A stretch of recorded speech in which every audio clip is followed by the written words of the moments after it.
د خیبر زلمی پښتو زمونږ شان دی مونږ پښتانه یو په وطن مو ځان قربان دی څوک به په خیرنو سترګو دې وطن ته وګوري سترګې به چې وباسو چې دې چمن ته وګوري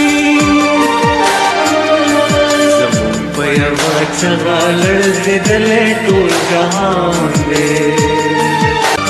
زمونږ ارادې د تا سرې نه هم اوچتې دي په وینو کې زمونږ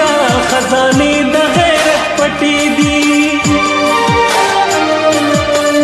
مونږ توریالي یو دا وطن په مونږ ګران دی مونږ پښتانه یو په وطن مو ځان قربان دی